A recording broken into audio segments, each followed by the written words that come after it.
Three types of rocks. Austin, would you please read today's purpose?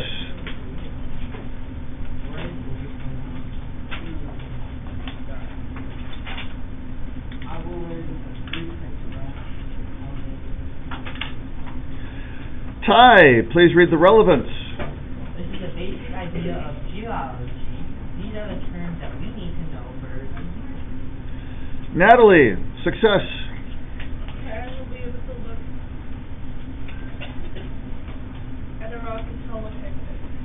So today you'll get grades perhaps for the notes, definitely for a homework assignment.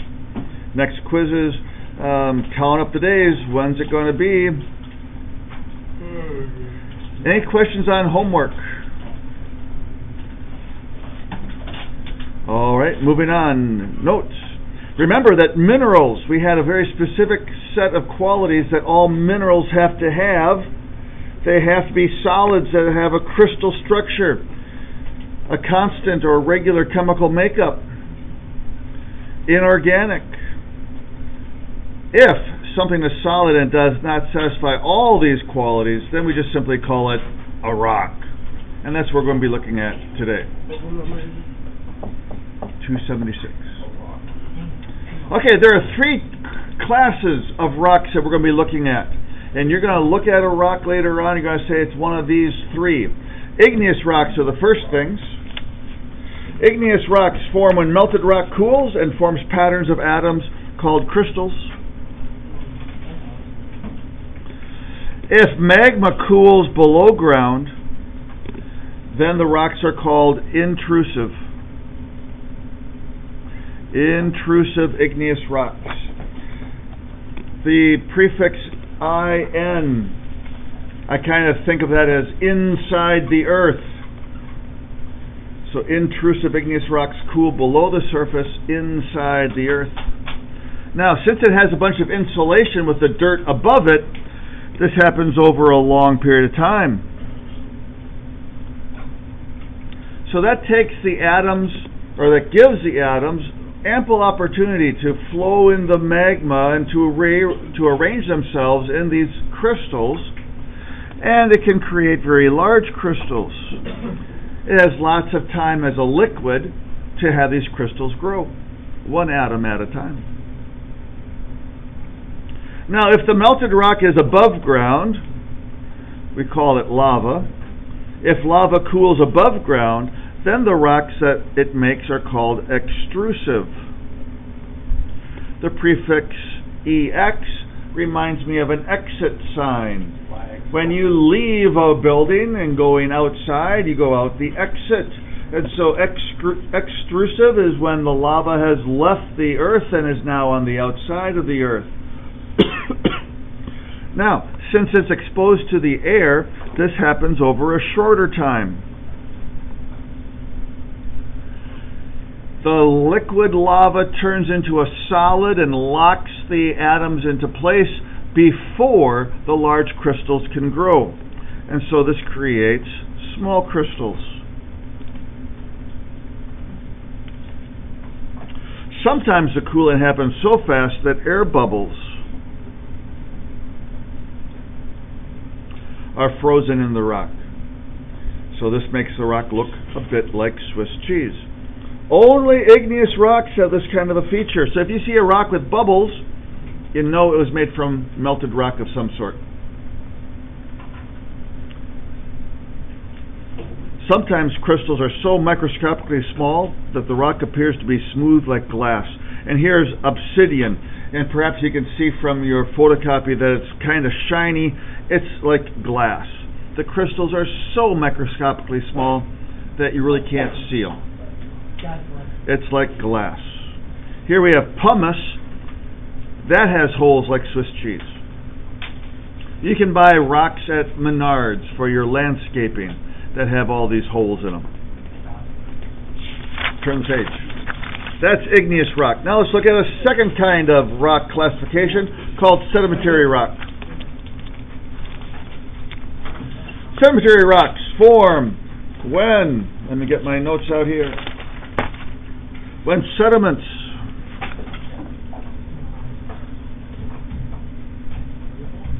Sediments can be any kind of a dirt, dust, mud, sand, silt, clay.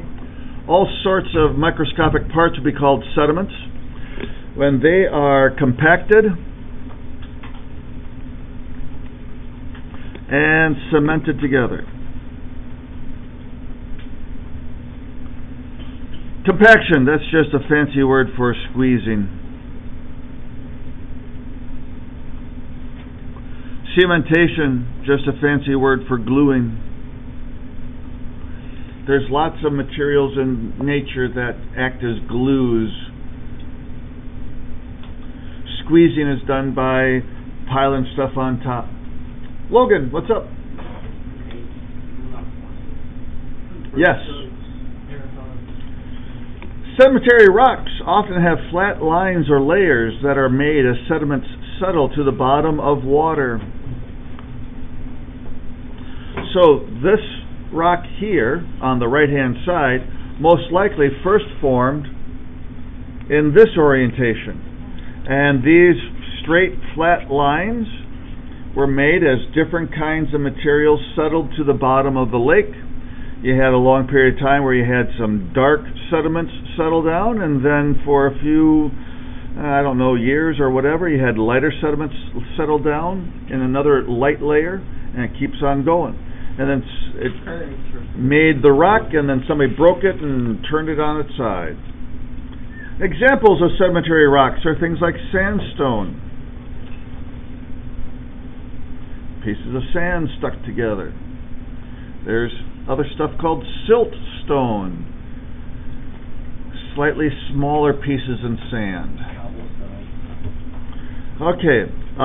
Sometimes you hear about salt flats. Level rocky ground made by different salts that settle to the bottom of a lake, and then the lake evaporates and never returns. So you have a very, very flat, very, very large area. If you ever hear about somebody trying to break a car speed record, they usually run those cars on a salt flat out west in Nevada, Utah, that kind of an area. Because you have miles and miles and miles and miles of just completely flat. It's flat as any highway you can make. Question? Aren't the guns starting to become more dangerous to salt flats because of people going to them? I haven't heard. Because I thought I heard one of the major salt flats would start to go away because people kept driving on them. I haven't heard that. Next, another kind of sedimentary rock is a fossil. Plant or animal remains that are stuck together after millions of years. Now, fossils are sometimes misunderstood. Oh,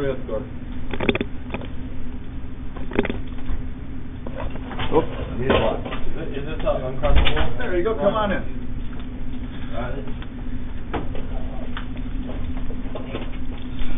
Fossils are not necessarily old bones. Sometimes it's just the impression of the organism.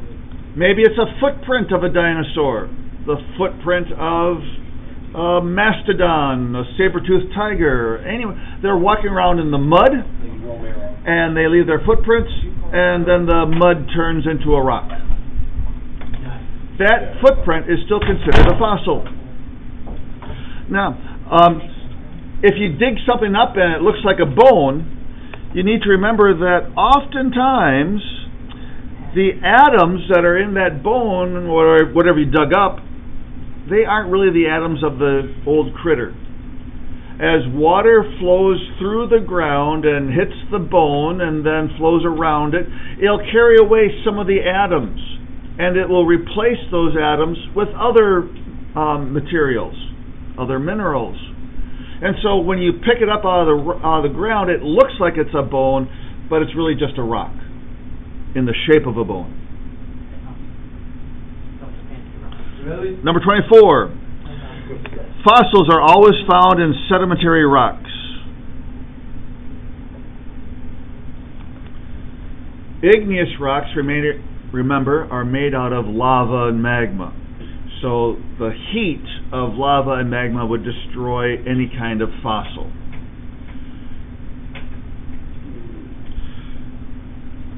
To make a fossil, the organism must be buried quickly, otherwise bacteria are going to eat it all up. Or a vulture or other kind of critter is going to carry it away and eat it all up. Number 25, there are cases where it appears that the original molecules of the organism have remained intact. These include apparently blood vessels of dinosaurs. And we will watch this video at the end of the notes. Dinosaurs have been dated to have lived millions of years ago. Later on in another chapter, we'll figure out how they make these estimated dates. Organic material was said to be completely disintegrate in much shorter periods, so they were very surprised to see these blood vessels. So they had a choice. They could either say that the blood vessels can last a whole lot longer than they thought, or the blood vessels aren't as old as they thought. Either way, they had to change something about their theories. It is apparent that something about paleontologists' theories was wrong. Scientists now choose to say that organic materials can last millions of years. All scientists must be willing to change their theories when presented with new evidence. Okay, so we've looked at two kinds of rocks, igneous and sedimentary. Now let's look at metamorphic. Metamorphic rocks form when an old igneous, old sedimentary or metamorphic rock is exposed to heat and pressure.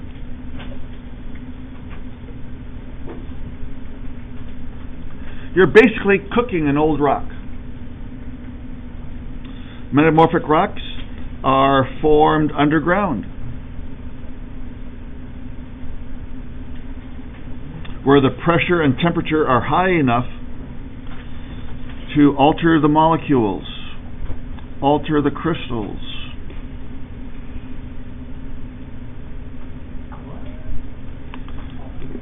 Temperatures and pressures are high enough to alter the molecules or the crystals, the atomic arrangements.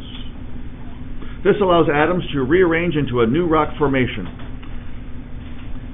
Now we can break up all metamorphic rocks into two ways. Either we call them foliated, meaning they have layers, or non-foliated. And here we have some examples. Granite, this is an igneous rock. This is made when things cool underground. We can see really large crystals here, large dots of different colors. Each one of those is a crystal. But if we squeeze this, it becomes gneiss.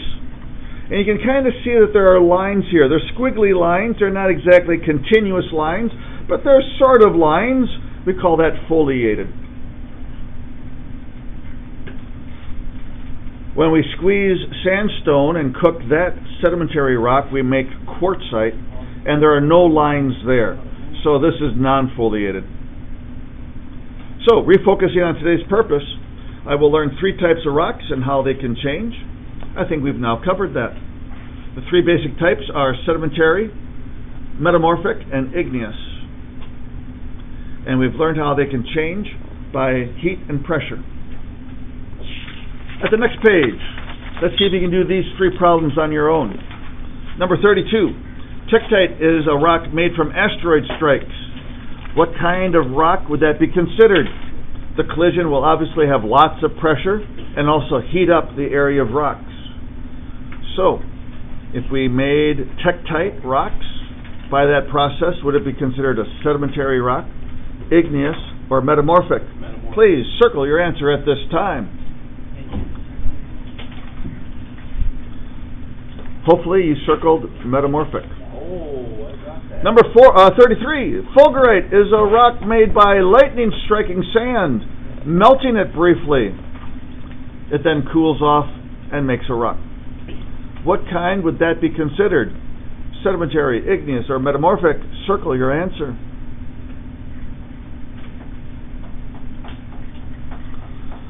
Hopefully you circled igneous. Coprolite is a rock made by fossilizing dinosaur poop. What kind of rock would that be?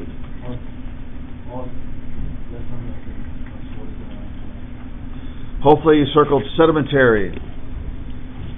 Oh, dang it.